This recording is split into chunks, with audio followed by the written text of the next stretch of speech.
السلام علیکم ورحمۃ اللہ وبرکاتہ۔ ناظرین کرام، آیت کریمہ الحمدللہ رب العالمین پر 6 گھنٹہ تقریباً گفتگو کرنے کے بعد آج ہم الرحمن الرحیم کی تفسیر کرنا چاہتے ہیں۔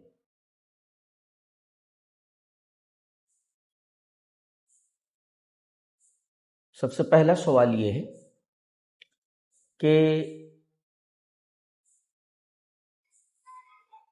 الرحمن الرحیم یہ آیت کریمہ الحمدللہ رب العالمین کے بعد آئی ہے، یعنی پہلے الحمدللہ رب العالمین ہے اور اس کے مان بعد الرحمن الرحیم ہے۔ تو کیا آیت کریمہ الرحمن الرحیم کا آیت کریمہ الحمدللہ رب العالمین سے کوئی ربط ہے، کوئی تعلق ہے؟ جواب اس کا یہ ہے کہ ان دونوں آیتوں میں، یعنی الحمدللہ رب العالمین اور الرحمن الرحیم، ان دو آیتوں میں بڑا گہرا ربط و تعلق ہے۔ آسان زبان میں یوں سمجھ لیں کہ ان دونوں آیتوں میں سوال اور جواب کا تعلق ہے، یعنی الحمدللہ رب العالمین میں ایک سوال پیدا ہوتا ہے اور الرحمن الرحیم میں اس سوال کا جواب موجود ہے۔ الحمدللہ رب العالمین میں کون سا سوال ہے؟ سوال یہ ہے کہ اللہ تبارک و تعالی جو عالمین کی تربیت فرما رہا ہے اور عالمین کی ربوبیت فرما رہا ہے، تو کیا یہ جس کی تربیت کر رہا ہے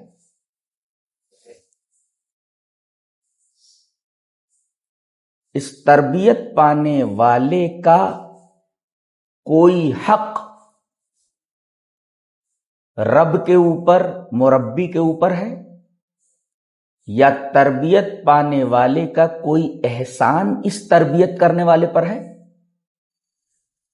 یا اس تربیت کرنے والے کی کوئی غرض اور مطلب اس تربیت کے پیچھے پوشیدہ ہے، یا تربیت کرنے والے کو اس تربیت پانے والے سے کسی نفع کی، کسی فائدے کی توقع اور امید ہے؟ یہ سوال ہے۔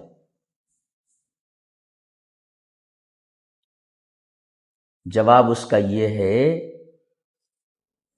کہ الرحمن الرحیم، یعنی عالمین کی یہ جو ربوبیت ہے، اس کی وجہ، اس کا سبب رحمت کے سوا کچھ نہیں ہے۔ یعنی اللہ تبارک و تعالی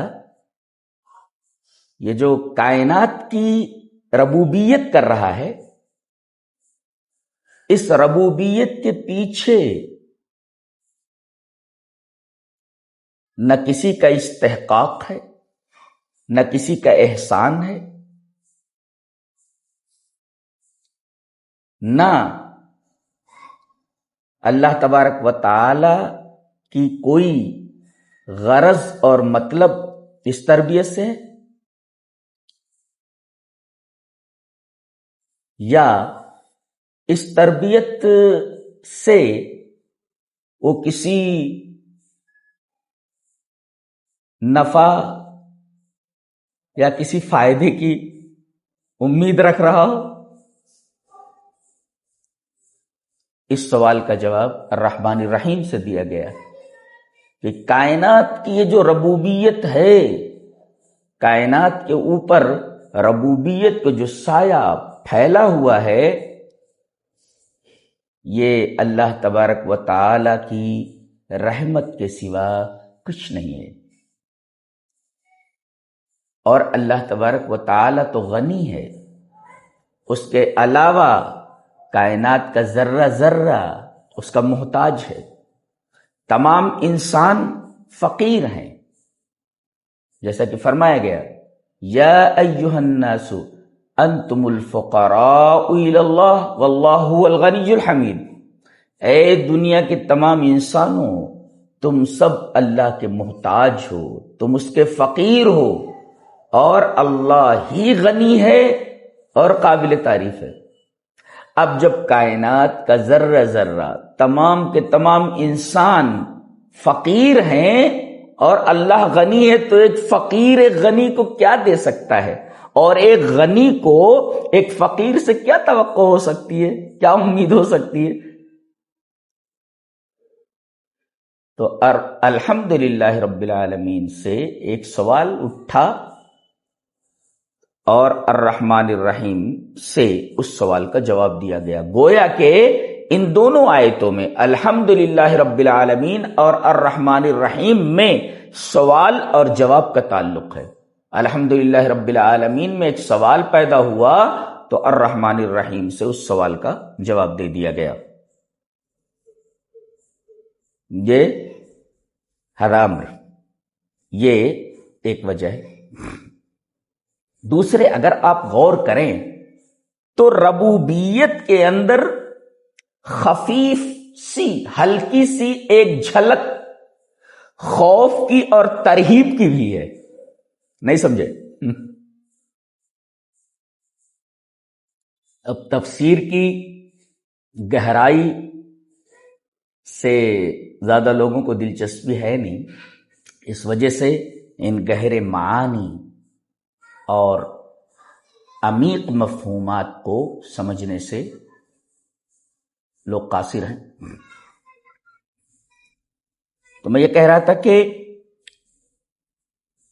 ربوبیت میں ہلکی سی ایک جھلک خوف اور ترہیب کی بھی ہے۔ کیسے؟ ماں باپ مربی ہیں، وللہ المثل الاعلی، ماں باپ مربی ہیں، بچے کی تربیت کرتے ہیں۔ اچھا، کبھی کبھی ماں باپ جو مربی ہوتے ہیں یہ بچوں سے کبھی ناراض ہو جاتے ہیں۔ اب اس ناراضگی کی وجہ سے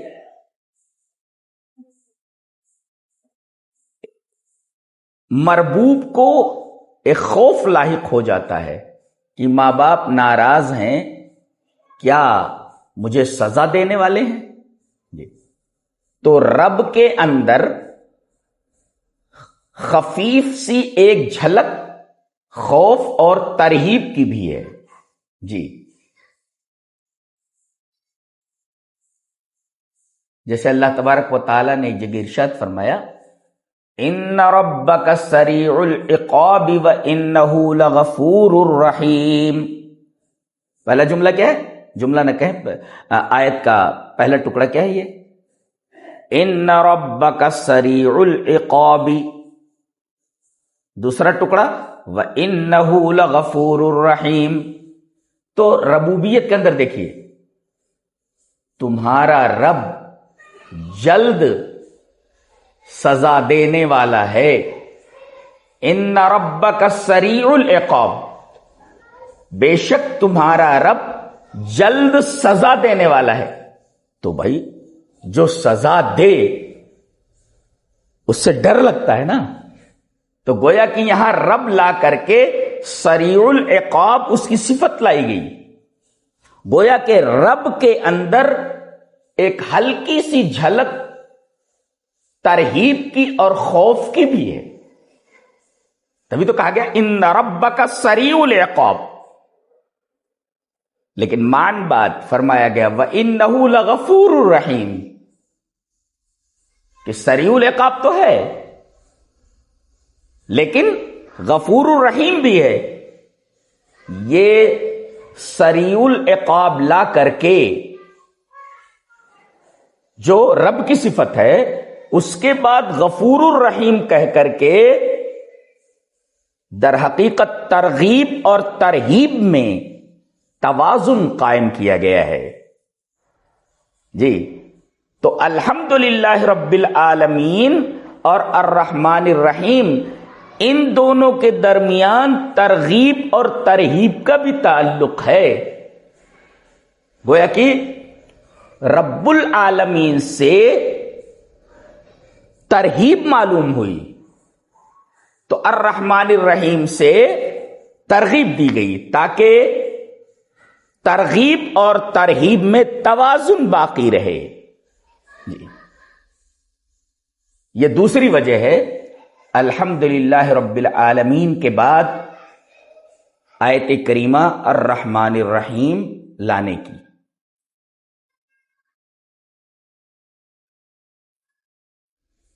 تیسری وجہ کوئی کسی کی تربیت کرتا ہے تو اس تربیت کے پیچھے وجہ کیا ہوتی ہے؟ اس تربیت کے پیچھے ماں باپ بچے کی تربیت کرتے ہیں، اس کی پرورش کرتے ہیں اور اس کے لیے دنیا کے تمام غم تمام دکھ جھیلتے ہیں. تو یہ جو بچوں کے لیے قربانیاں ماں باپ دیتے ہیں ان قربانیوں کے پیچھے کون سا جذبہ کار فرما ہوتا ہے؟ کس وجہ سے ماں باپ بچوں کے لیے اتنا دکھ اٹھاتے ہیں؟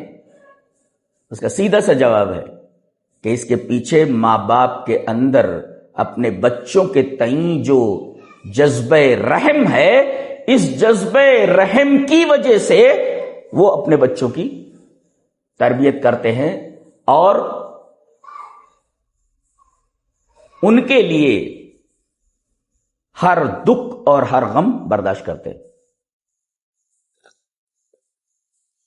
گویا کہ یہ کہا جا سکتا ہے کہ ربوبیت ہو ہی نہیں سکتی جب تک کہ رحمت نہ ہو، یعنی رحمت کے بغیر ربوبیت ہو ہی نہیں سکتی. آپ دیکھیں حضرت آدم علیہ السلام کی دعا، حوا علیہ السلام کی دعا، قالا ربنا ظلمنا انفسنا وَإِن لَّمْ تَغْفِرْ لَنَا وَتَرْحَمْنَا لَنَكُونَنَّ مِنَ الْخَاسِرِينَ. دونوں نے کہا کہ اے ہمارے رب، ہم نے اپنے نفسوں پر ظلم کیا ہے تو اگر تو معاف نہیں کرے گا اور ہمارے اوپر رحم نہیں کرے گا تو ہم گھاٹا اٹھانے والوں میں سے ہو جائیں گے. یہاں غور فرمائیں کہ پہلے کہا گیا اِلَّمْ تَغْفِرْ لَنَا، اگر تو ہمیں معاف نہیں کرے گا وَتَرْحَمْنَا. یہ تغفر لنا کے بعد ترحمنا کیوں لایا گیا؟ گویا حضرت آدم علیہ السلام سے جو خطا ہوئی انہوں نے اپنی اس خطا کی مغفرت چاہی، معافی چاہی، بخشش چاہی، اور علم تغفر لنا کہنے کے بعد وہ ترحمنا اللہ تبارک و تعالیٰ کے رحم کا حوالہ دیا کہ تو جو ہمیں معاف کرے گا ہماری اس سنگین غلطی پر تو اپنے رحم کی وجہ سے معاف کرے گا. دیکھیں اس مغفرت کے پیچھے بھی اللہ تبارک و تعالیٰ کی رحمت، اس کا رحم پوشیدہ ہے. گویا کہ مغفرت ہو ہی نہیں سکتی جب تک کہ رحمت نہ ہو، یعنی رحمت کے بغیر مغفرت بھی نہیں ہو سکتی. اسی وجہ سے اللہ تبارک و تعالیٰ نے اس دعا کے اندر جو حضرت آدم اور حوا نے کی اس میں یہ بتایا، اشارہ کیا کہ دیکھو انہوں نے پہلے إِلَّمْ قَالَا رَبَّنَا ظَلَمْنَا أَنفُسَنَا وَإِن لَّمْ تَغْفِرْ لَنَا وَتَرْحَمْنَا، اگر تو نے ہمیں معاف نہیں کیا اور ہمارے اوپر رحم نہیں کیا تو ہم گھاٹا اٹھانے والوں میں سے ہو جائیں گے۔ تو مغفرت کی طلب کے بعد جو رحمت کا حوالہ دیا گیا ہے، یہ دلیل ہے اس بات پر کہ مغفرت، بخشش، یہ رحمت کے بغیر نہیں ہو سکتی۔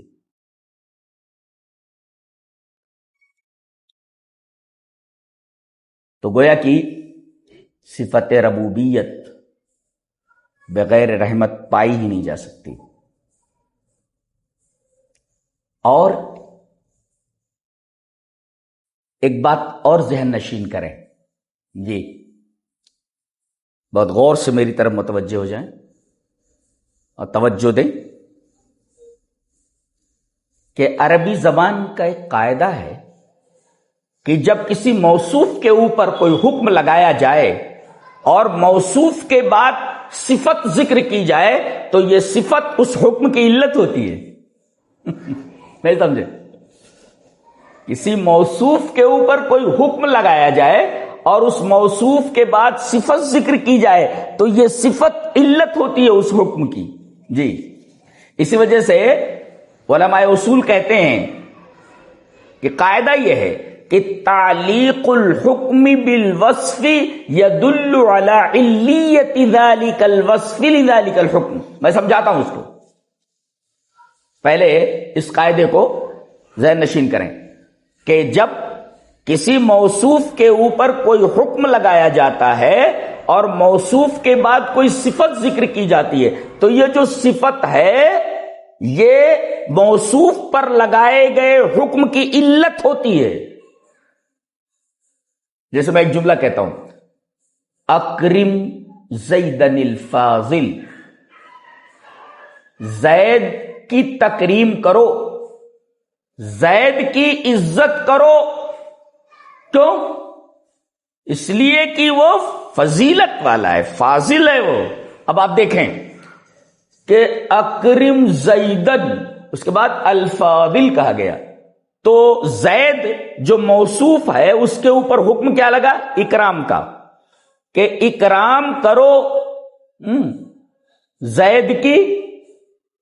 زید کا اکرام کرو، زید کی عزت کرو۔ تو یہ جو زید جو موصوف ہے اس کی صفت آگے آ رہی الفاضل، تو موصوف جو زید ہے اس کے اوپر حکم لگا اکرام کا، اور اس موصوف کے بعد زید کے بعد جو موصوف ہے صفت لائی گئی الفاضل۔ گویا کہ یہ الفاضل موصوف یعنی زید کے اوپر لگائے گئے حکم کی علت ہے، یعنی اکرام زید کی علت کیا ہے، سبب کیا ہے؟ اس کا فاضل ہونا۔ اگر یہ فاضل نہ ہوتا تو، یعنی زید اگر فاضل نہ ہوتا تو اس کی عزت نہیں ہوتی۔ گویا کہ عزت اس وجہ سے ہو رہی ہے کیونکہ وہ فاضل ہے۔ تو گویا کہ اس میں دیکھیے اکرام یہ حکم ہے، زید موصوف ہے اور الفاضل صفت ہے۔ تو موصوف کے بعد اگر صفت ذکر کی جائے، جیسے موصوف پر پہلے کوئی حکم لگایا گیا اور حکم لگانے کے بعد موصوف پر اس موصوف کی کوئی صفت ذکر کی گئی تو یہ صفت اس حکم کی علت ہوتی ہے۔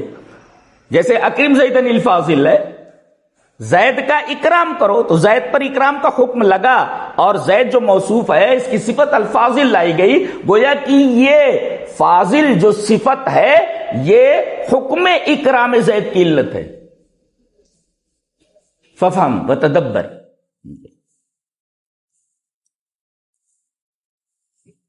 اب دیکھیں، الحمدللہ، تمام تعریفیں اللہ کے لیے ہیں۔ اللہ موصوف ہے، اب اللہ پر ایک حکم لگایا گیا کہ تمام تعریف اللہ ہی کے لیے ہے۔ اللہ موصوف ہے اور حکم کیا لگایا گیا کہ تمام تعریفیں اللہ ہی کے لیے ہیں۔ جی، اور اس کے بعد اس موصوف کے بعد صفت ذکر کی گئی رب العالمین۔ گویا یہ صفت موصوف پر لگائے گئے حکم کی علت ہے، یعنی تمام تعریفیں اللہ کے لیے اس وجہ سے ہیں کہ وہ رب العالمین ہے. موصوف کے بعد صفت کا تذکرہ آیا، اور میں نے بتایا کہ جب موصوف کے اوپر کوئی حکم لگایا گیا ہو اور موصوف کے بعد کوئی صفت ذکر کی جائے تو یہ صفت موصوف کے اوپر لگائے گئے حکم کی علت ہوتی ہے. تمام تعریفیں اللہ کے لیے ہیں، اللہ موصوف ہے، اور اس کے بعد اس موصوف کے بعد صفت ذکر کی گئی رب العالمین. گویا کہ یہ رب ہونا، ربوبیت، عالمین کی ربوبیت، یہ علت ہے اس حکم کی جو موصوف کے اوپر لگائی گئی ہے. یعنی تمام تعریفیں اللہ کے لیے ہے جو موصوف ہے، صفت ذکر کی گئی رب العالمین. گویا کہ تمام تعریفیں اللہ کے لیے اس وجہ سے ہے کہ وہ رب العالمین ہے. جی، اب رب العالمین کیوں ہے؟ وہ سوال پیدا ہوا، رب العالمین کیوں ہے؟ وہ کائنات کی ربوبیت کیوں کر رہا ہے؟ اس وجہ سے کہ وہ رحمان اور رحیم ہے، رحم والا ہے. گویا کہ ربوبیت بغیر رحمت کے ہو ہی نہیں سکتی.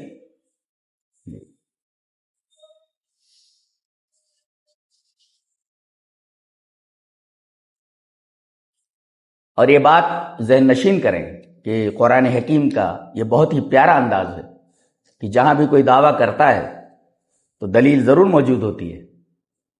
اسی وجہ سے وہ ہر بات پر دلیل کا مطالبہ کرتا ہے. ہاتھو برہانکم، دلیل لاؤ. اگر تم کوئی بات کہہ رہے ہو تو دلیل لاؤ. کیوں؟ ان کنتم صادقین، اگر تم سچے ہو. یعنی اگر تم صداقت کے موقف پر ہو تو اس موقف پر برہان لاؤ، دلیل لاؤ. اور اس میں اشارہ ہے کہ کوئی بھی بات شریعت کے نام پر اگر کہی جائے تو جب تک اس فعل کے اوپر، اس بات کے اوپر کوئی دلیل نہ آ جائے تب تک اس بات کو تسلیم نہ کیا جائے. گویا کہ شریعت کے نام پر کوئی اگر کوئی بات کہتا ہے تو اس سے دلیل طلب کی جائے. دلیل اگر دیتا ہے تو ایکسپٹ اٹ، اور اگر نہیں دیتا ہے تو ریجیکٹ اٹ.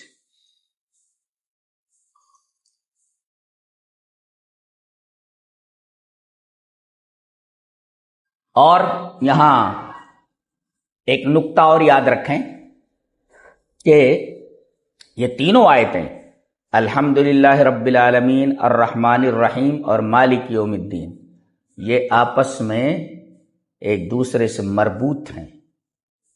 جی، کیونکہ غور کریں تو آپ کو معلوم ہوگا کہ اللہ تبارک و تعالی کے ساتھ بندے کا تعلق اس وقت تک مکمل اور صحیح نہیں ہو سکتا جب تک تین ضروری اجزاء ایک جگہ جمع نہ ہو جائیں.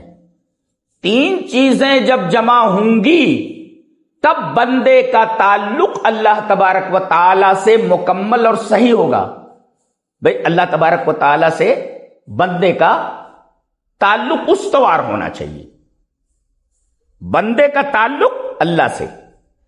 لیکن بندے کا یہ تعلق اللہ تبارک و تعالی سے اس وقت تک مکمل اور صحیح نہیں ہو سکتا جب تک کہ تین ضروری اجزاء ایک ساتھ نہ جمع ہوں، اور تینوں ایک ساتھ ہونا چاہیے. نمبر 1 الخوف، الرجاء، المحبہ. یعنی ایک تو ڈر اور دوسرے امید اور تیسرے محبت. بلکہ یوں کہو کہ محبت، امید، خوف، اور یہ تینوں چیزیں مل کر کے ایمان بنتی ہیں. ایمان کے اندر یہ تین اجزاء ہونے چاہیے. اب الحمدللہ رب العالمین میں محبت،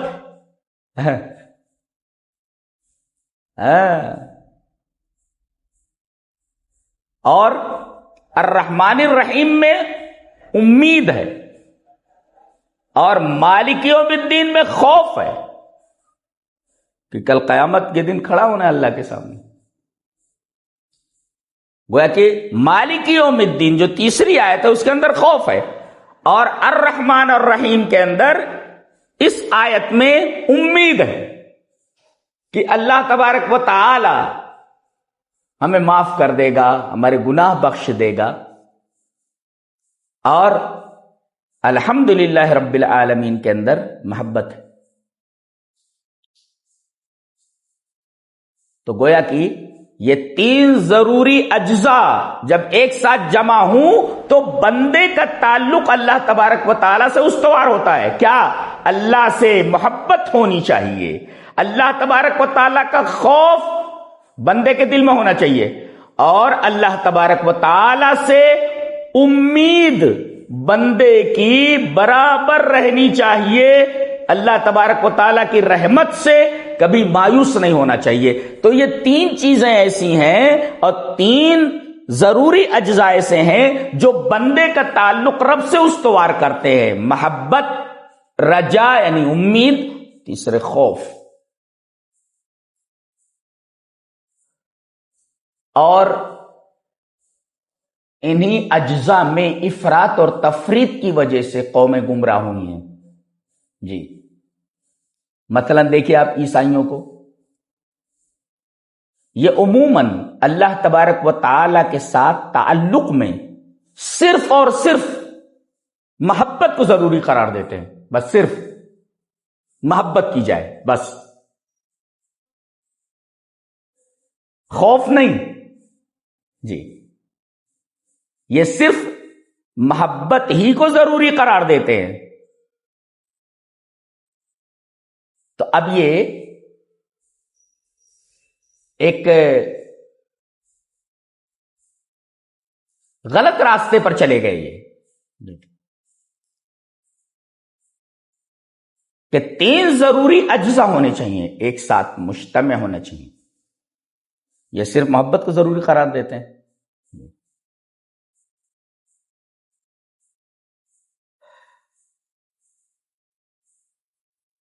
آگے بڑھتے ہیں.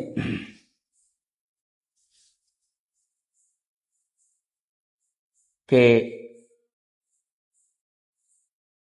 اب الرحمن کے بعد دوسری صفت الرحیم لائی گئی ہے، الرحمن الرحیم.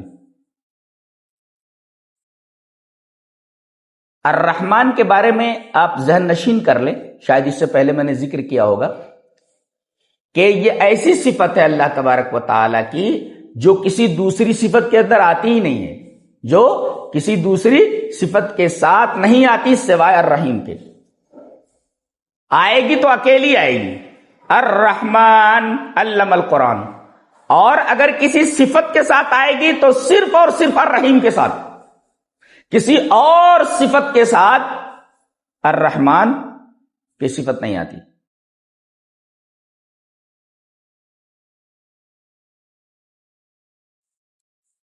یہ دو صفتیں لانے کی کیا ضرورت ہے؟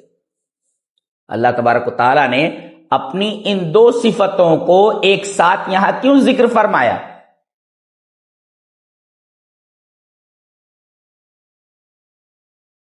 اور دونوں میں رحم ہی، الرحمن کے اندر بھی رحم ہے اور الرحیم کے اندر بھی رحم موجود ہے.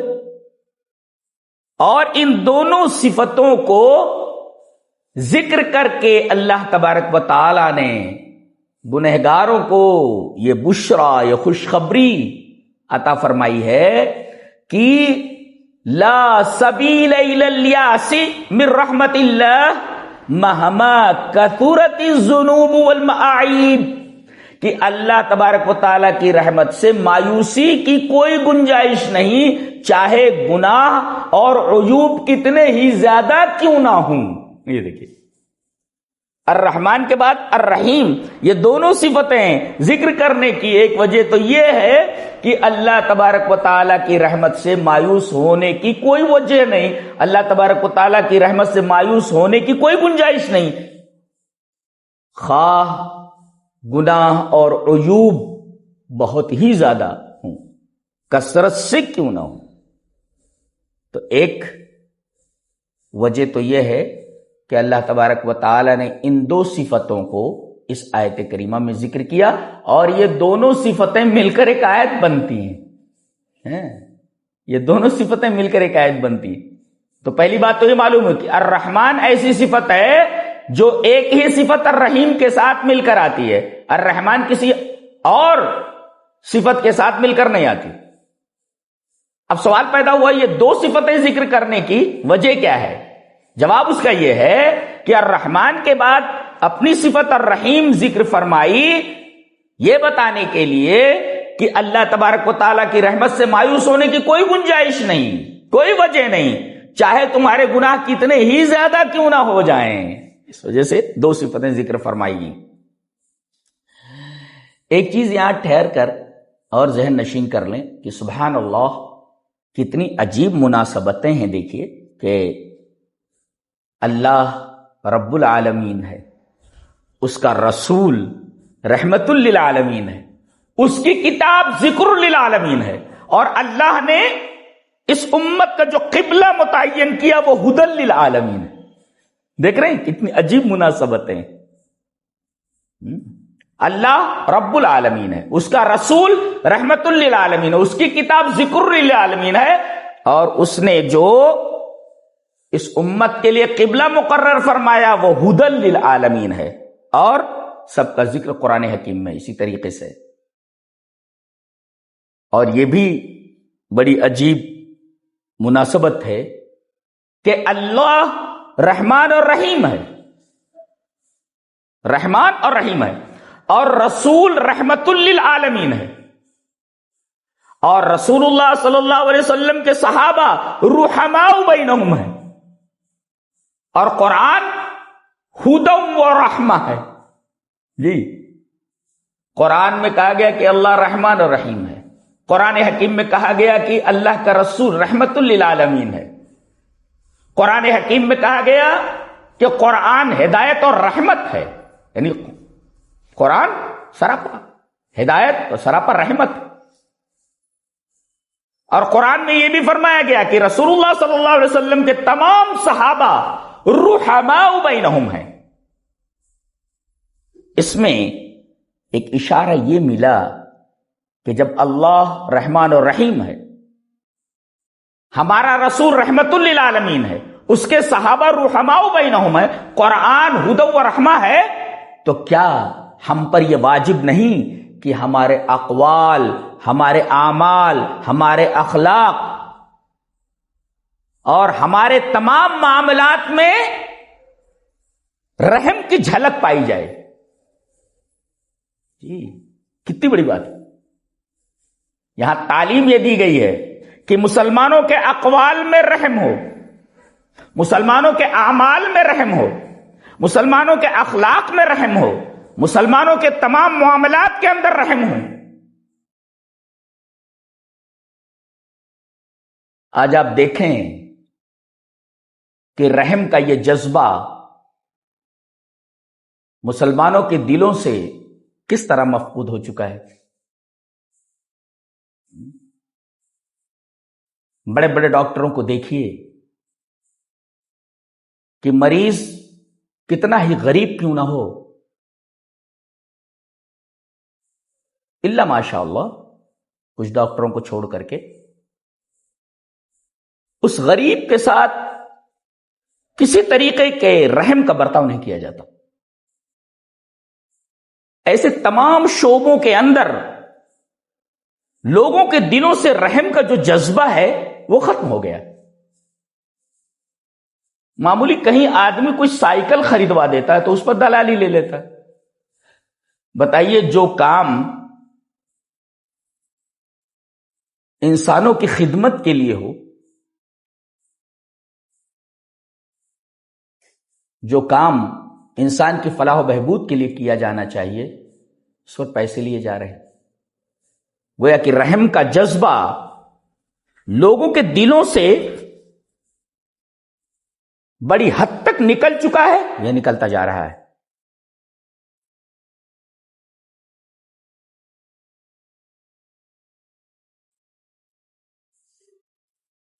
اور ایک نقطہ اور ذہن نشین کریں کہ رسول اللہ صلی اللہ علیہ وسلم کی صفت بھی الرحیم ہے.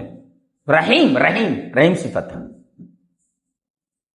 اللہ نے فرمایا ان اللہ بالناس لرؤوف الرحیم. اللہ تبارک و تعالی رؤوف اور رحیم ہے، اور یہی صفت رسول اللہ صلی اللہ علیہ وسلم کی بھی ہے، رؤوف اور رحیم ہے. آپ کیوں؟ رحمت الہی کا ایک مظہر ہے یہ کہ اس نے ہماری طرف ایسا نبی بھیجا جس کی نمایاں صفت رحیم بتائی ہے، یہ کہ میرا یہ نبی رحیم ہے.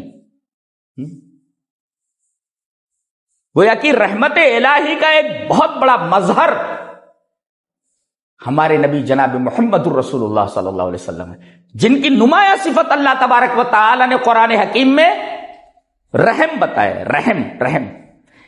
اور اللہ تبارک و تعالی کے رحم کی وجہ سے، رحمت کی وجہ سے آپ کے اندر یہ نرمی اور رحم آیا. فَبِمَا رَحْمَةٍ مِّنَ اللَّهِ لِنْتَ لَهُمْ. اللہ تبارک و تعالیٰ کی رحمت کی وجہ سے آپ نرم ہو گئے ہیں.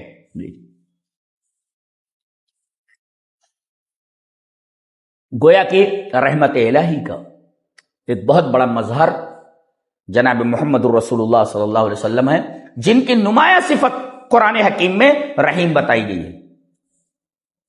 تو فَهُوَ الرَّحِيمُ فِي دَعْوَتِهِ وَأَخْلَاقِهِ وَهُوَ الرَّحِيمُ مَعَ أَصْحَابِهِ. آپ اپنی دعوت میں رحیم ہیں، آپ اپنے اخلاق میں رحیم ہیں، اور آپ اپنے صحابہ کے ساتھ رحیم ہیں، اور آپ تمام عالمین کے لیے، تمام عالم کے لیے رحیم ہیں. وما ارسلناک الا رحمتا للعالمین. آپ کی نمایاں صفت الرحیم. فهو الرحیم فی دعوتہ، اپنی دعوت میں آپ رحیم، واخلاقہ، اپنے اخلاق میں آپ رحیم، مع صحابہ، اپنے صحابہ کے ساتھ رحیم، اور تمام عالمین کے ساتھ آپ رحیم. وما ارسلناک الا رحمتا للعالمین.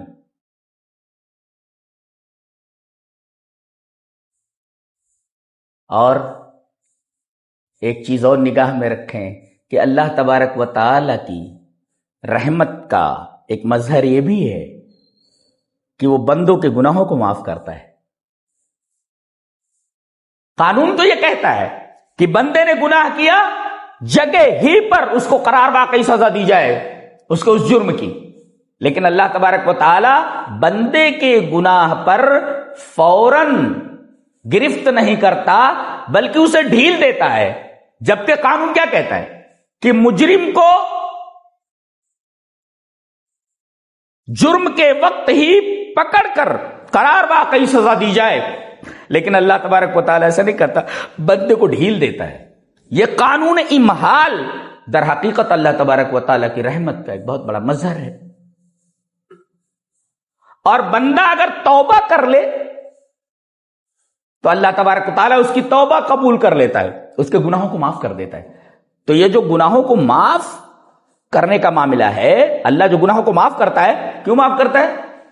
اس لیے کہ وہ رحیم ہے. تو اللہ تبارک و تعالیٰ کی رحمت کا ایک بہت بڑا مظہر یہ ہے کہ وہ بندوں کے گناہوں کو معاف کر دیتا ہے، اور رحمت کا ایک بہت بڑا مظہر یہ بھی ہے کہ فوراً مجرم کو پکڑتا نہیں، سزا نہیں دیتا، بلکہ اسے ڈھیل دیتا ہے کہ سدھر جائے. اور یہ ایسی صفت ہے، اللہ نے فرمایا کتب علی نفسی الرحمہ. اللہ تبارک و تعالی نے رحمت کو اپنے اوپر فرض قرار دے لیا ہے. اب وہ کسی چیز کو اپنے اوپر فرض کر لے تو یہ اس کا معاملہ ہے.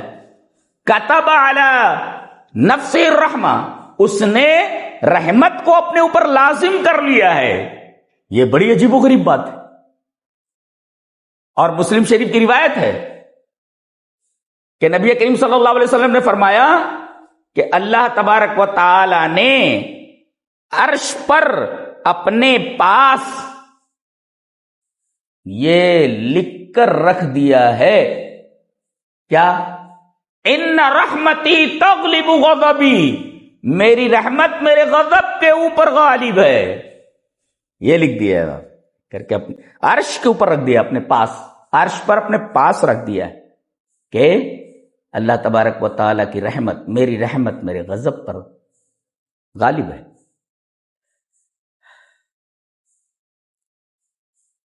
امام عبد الرحمن السعدی رحمہ اللہ نے ایک بہت پیاری بات کہی ہے.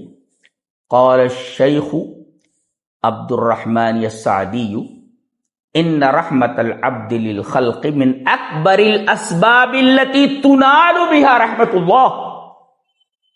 بندے کا مخلوق پر رحم کرنا اللہ کی رحمت کے حصول کا سب سے بڑا سبب ہے. کون نہیں چاہتا کہ اللہ میرے اوپر رحم کرے؟ ہاتھ اٹھا کر یہی تو کہتا ہے میرے رب میں قابل رحم ہوں، میرے اوپر رحم فرما.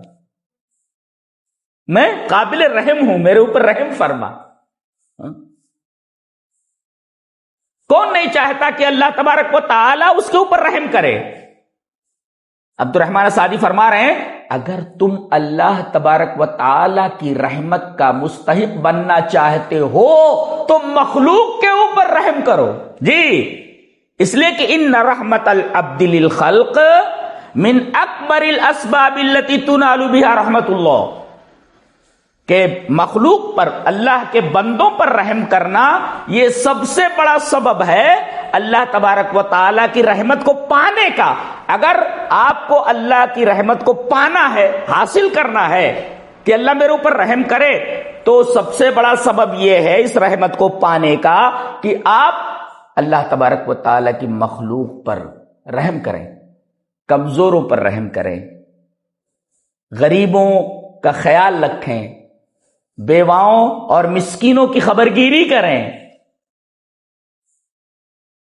اور جتنا زیادہ آپ مخلوق کے اوپر رحم کریں گے آپ اتنا زیادہ اللہ تبارک و تعالیٰ کی رحمت کے اور اس کے رحم کے مستحق ہوتے جائیں گے.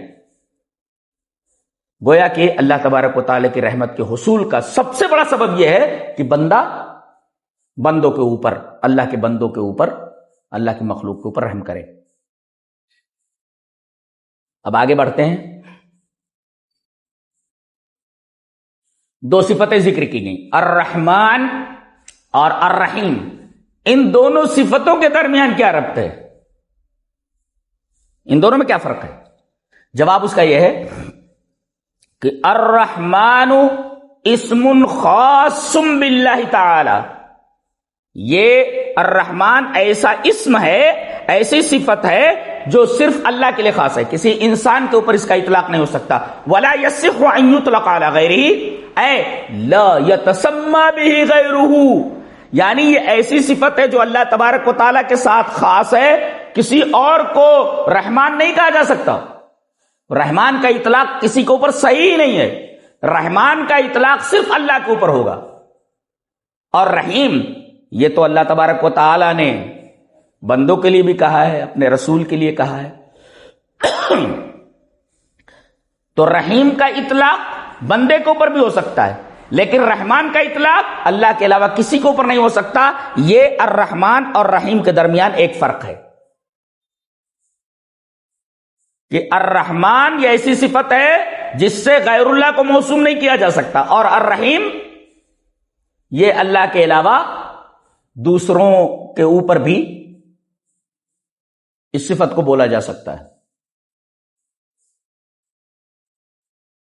اور دوسرا فرق یوں سمجھ لیں کہ رحمان یہ اللہ تبارک و تعالیٰ کی صفت ذاتیہ ہے، اور الرحیم یہ اللہ تبارک و تعالیٰ کی صفت فعلیہ ہے. جی، اور صفت ذاتیہ کا مطلب ہوتا ہے جو اس کی ذات سے کبھی منفک نہ ہو. جی، اور رحیم صفت فعلیہ، اس کا مطلب کیا ہے؟ یہ فعل سے متعلق ہے اور رحمت سے متعلق ہے مرحوم کے ساتھ. اس کی تشریح ہم آگے کریں گے.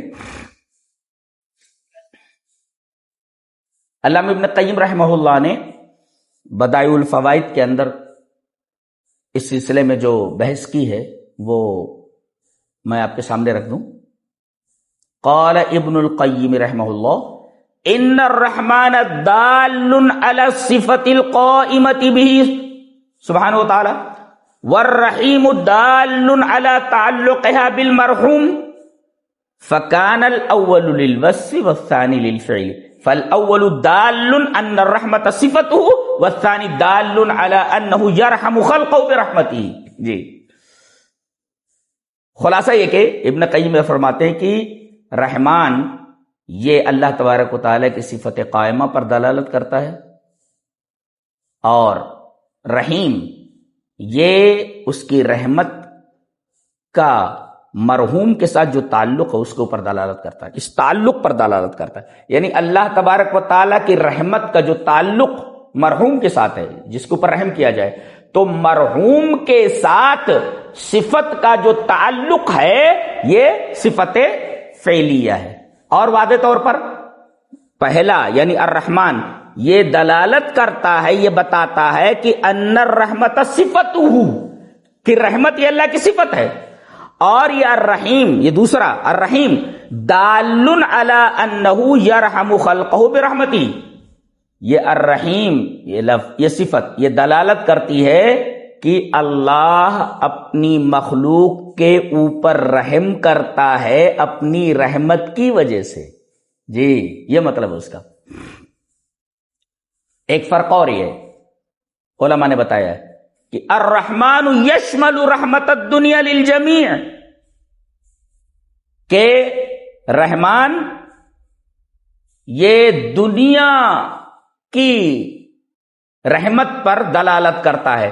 یعنی رحمان کی صفت یہ بتاتی ہے کہ اللہ دنیا میں سب کے اوپر رحم کرتا ہے.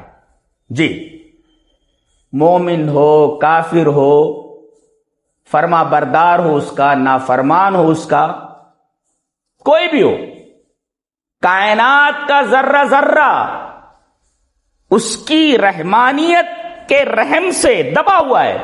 اور میں یہ کہوں تو بے جانا ہوگا کہ اگر کائنات کے کسی ذرے سے اللہ تبارک و تعالی کی رحمت کی چادر کھینچ لی جائے تو اگلے لمحے اس ذرے کی بقا کی کوئی گارنٹی نہیں دی جا سکتی. گویا کہ رحمان کی رحمانیت کی صفت رحمت کے تلے کائنات کا ذرہ ذرہ دبا ہوا ہے.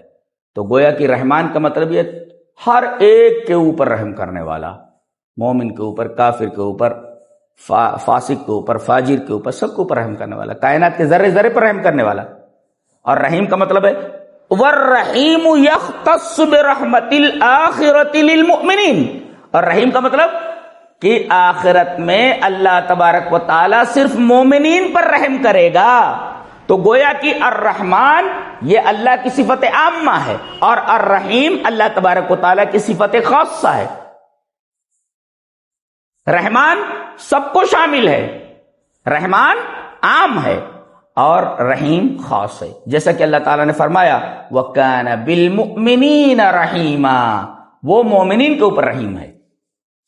جی تو کہ رحمان ہے مومن اور کافر دونوں کے اوپر رحمت کرنے والا ہے، اور رحیم ہے صرف مومن کے اوپر رحم کرنے والا ہے. گویا کہ رحمان عام ہے، صفت عامہ ہے، اور الرحیم صفت خاصہ ہے، یہ خاص ہے مومنین کے ساتھ.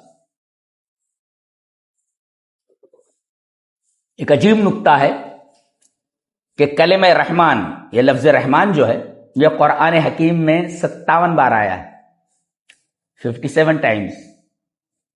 اور عجیب بات یہ ہے کہ الرحیم بالکل اس کا ڈبل 114 بار آیا ہے. 57 کا ڈبل کیا ہوتا ہے؟ 57 114. یہ بڑی حیرت انگیز بات ہے کہ لفظ رحمان، کلمہ رحمان پورے قرآن حکیم میں 57 بار آیا ہے، اور کلمہ رحیم، صفت رحیم، یہ پورے قرآن میں 114 بار آئی ہے، جو 57 کا این ڈبل ہے. کتنی عجیب بات ہے، اتنا زبردست کیلکولیشن ہے. یہ تو کہا گیا کہ اللہ تبارک و تعالیٰ کی جو آیات ہیں وہ محکم ہے. وہ ابھی تو قرآن حکیم پر قیامت تک ریسرچ ہونے والا ہے، ریسرچ ہوتا رہے گا، اور پتہ نہیں کیا کیا عجائبات قرآن حکیم سے نکلیں گے، اور القرآن لا تنقضی عجائبہ، قرآن کے عجائبات تو کبھی ختم ہونے والے ہی نہیں ہیں، قیامت تک پتہ نہیں کون کون سے عجائبات وہاں سے نکلنے والے ہیں۔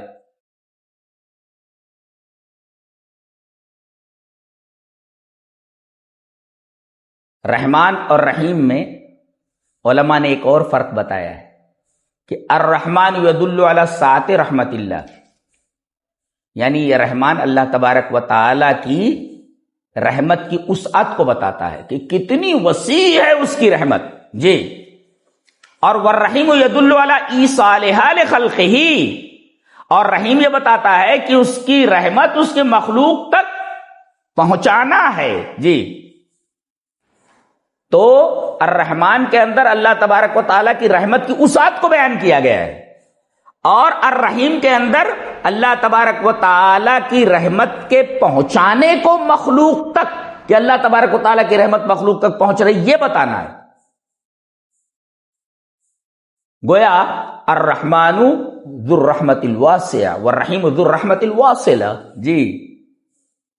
رحمان وہ ہے جو وسیع رحمت والا ہے، اور رحیم وہ ہے جس کی رحمت اس کے مخلوقات تک پہنچنے والی ہے۔ خلاصہ یہ کہ الرحمن بجمیع الخلق الرحیم بالمومنین، رحمان تمام مخلوقات کے اوپر رحم کرنے والا، الرحیم بالمؤمنین صرف مومنین کے اوپر رحم کرنے والا۔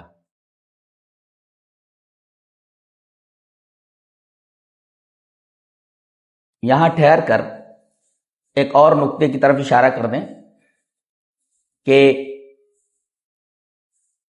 ایک ہے محبت اور ایک ہے رحمت، تو رحمت اور محبت میں کیا فرق ہے؟ ما الفرق بین الرحمت والمحبہ؟ جواب اس کا یہ ہے کہ رحمت جو ہوتی ہے وہ بلا عوض ہوتی ہے، بلا عوض ہوتی ہے، اس کا کوئی مقابل نہیں ہوتا کہ آپ کچھ دے تب آپ کے اوپر رحم کیا جائے، نہیں، رحمت بلا عوض ہوتی ہے، فیضان محض ہے یہ اللہ تبارک و تعالیٰ کی طرف سے، اس کا عوض نہیں ہوتا۔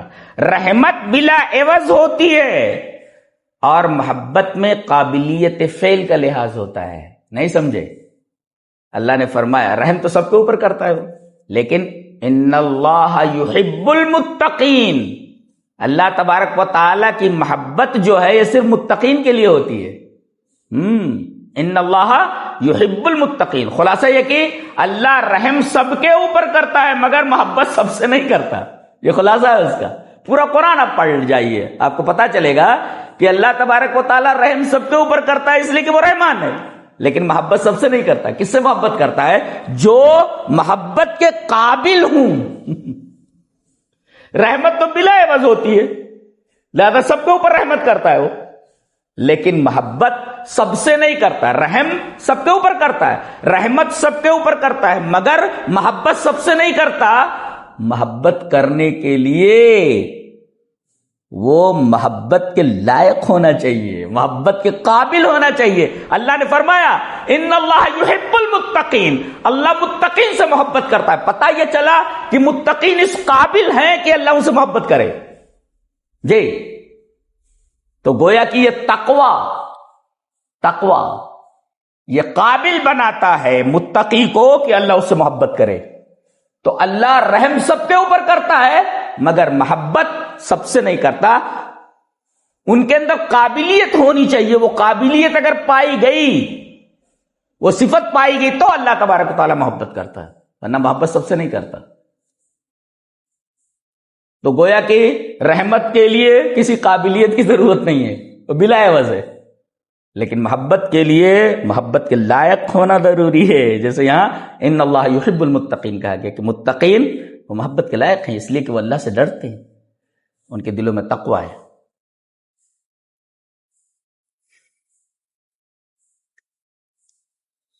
اسلام میں دو فرقے گزرے ہیں، ایسے فرقے تو بہت ہیں، ایک ہے مرجیہ اور ایک خوارج۔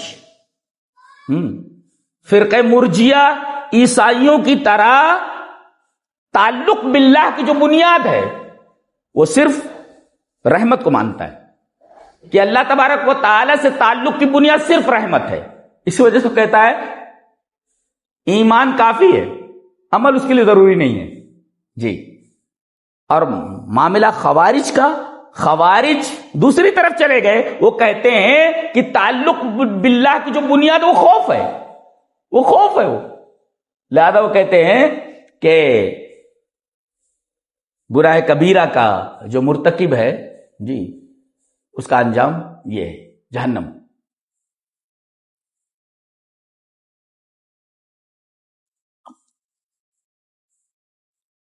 تو گویا کہ فرقہ مرجیہ کے نزدیک تعلق باللہ کی بنیاد امید ہے، رجا، اور خوارج کے ہاں تعلق باللہ کی بنیاد خوف ہے. جبکہ میں نے بتایا کہ 3 ضروری اجزاء ایک ساتھ موجود ہونے چاہیے تعلق باللہ کے لیے، تب اللہ تبارک و تعالی سے بندے کا تعلق مکمل صحیح ہوتا ہے، صحیح طریقے سے استوار ہوتا ہے. محبت اور رحمت میں ایک اور فرق ہے. کیا؟ کہ محبت کو اللہ اور بندے دونوں کی طرف منسوب کیا جا سکتا ہے.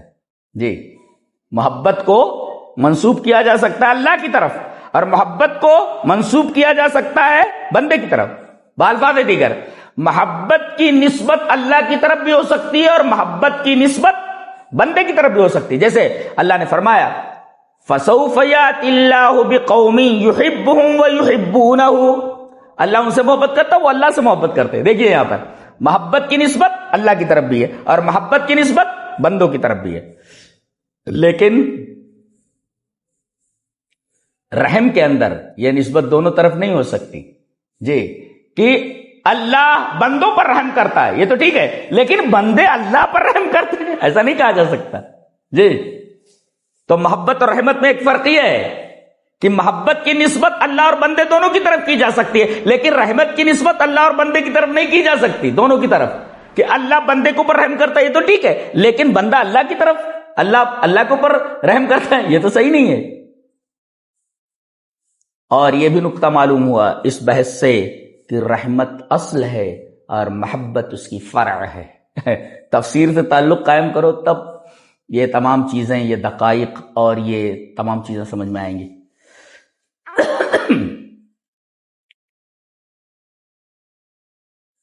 اب نبی کریم صلی اللہ علیہ وسلم کی ایک حدیث اس تعلق سے ذہن نشین کر لیں. ان ابی ہریرہ رضی اللہ تعالی عنہ قال سمعت ابا القاسم الصادق المصدوق صلی اللہ علیہ وسلم صاحب هذه الحجرة يقول لا تنزع الرحمة الا من شقي. رواه ابو داود فی کتاب الادب. حکم الالبانی حسن.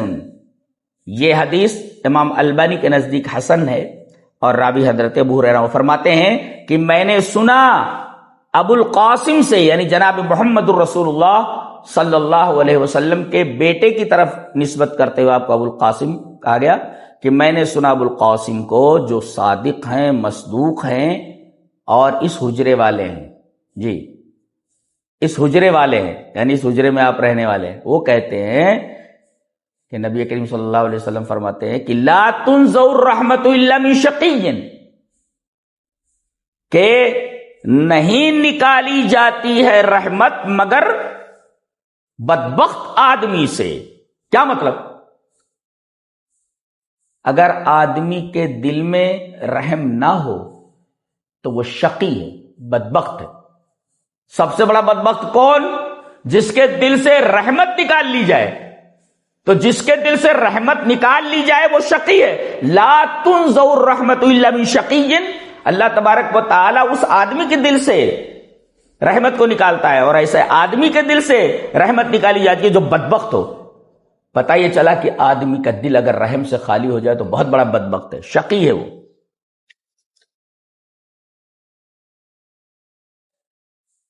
اور اس حدیث کی وضاحت اس حدیث سے ہو جاتی ہے. وعن عبداللہ ابن عمرو رضی اللہ تعالی عنہ یبلغ به النبی صلی اللہ علیہ وسلم الراحمون یرحمهم الرحمن ارحموا اہل الارض یرحمکم من فی السماء. رواه ابو داود فی کتاب الادب. حکم الالبانی صحیح.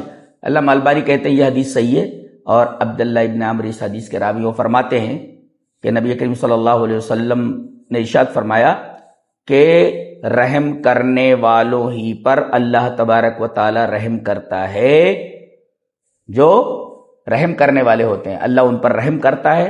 تو تم زمین والوں پر رحم کرو تو جو آسمان میں ہے، جو عرش پر مستوی ہے، وہ تمہارے اوپر رحم کرے گا۔ یعنی مخلوقات پر اگر تم رحم کرو گے تو اللہ تبارک و تعالی تمہارے اوپر رحم کرے گا، لہذا اللہ کا رحم حاصل کرنا چاہتے ہو تو مخلوقات کے اوپر رحم کرو۔ اچھا، رحم کیسا ہے اللہ تبارک و تعالی کا؟ عن ابی ہریرہ رضی اللہ تعالی عنہ ان رسول اللہ صلی اللہ علیہ وسلم قال لو يعلم المؤمن ما عند الله من العقوبة ما طمع بجنته احد ولو يعلم الكافر ما عند الله من الرحمة ما قنط من جنته احد۔ حضرت ابو ہریرہ فرماتے ہیں کہ رسول اکرم صلی اللہ علیہ وسلم نے ارشاد فرمایا، اگر مومن کو یہ علم ہو جائے کہ اللہ کے پاس سزا کیا ہے تو کوئی شخص جنت کی امید ہی نہ رکھے، اور اگر کافر کو یہ پتا چل جائے کہ اللہ کے پاس رحمت کتنی ہے، کس قدر ہے، تو کوئی ایک بھی کافر اس کی جنت سے مایوس نہ ہو۔ یہ اللہ تبارک و تعالیٰ کی رحمت ہے۔ جی، تو آج یہ ہماری اس آیت کریمہ پر پہلی نشست ہے، اور یہ اس آیت کریمہ پر بحث کی ابتدا ہے۔ اگلے اتوار کو انشاءاللہ تفصیل سے ہم الرحمن الرحیم کی اس آیت کے اوپر گفتگو کریں گے، اور یقیناً طبیعت وجد میں آ جائے گی اگلا بیان اس آیت کریمہ پر سننے کے بعد۔ تو آپ لوگ تیار رہیں اور لاکھوں کی تعداد میں ہم سے جڑیں، اور قرآن حکیم کی تفسیر کی طرف متوجہ ہوں، دوسروں کو متوجہ کریں، ایک دوسرے کے پاس بھیجیں، سنائیں، اور قرآن حکیم سے لوگوں کو قریب کرنے کی کوشش کریں۔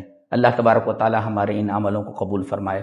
وآخر دعوانا ان الحمد للہ رب العالمین۔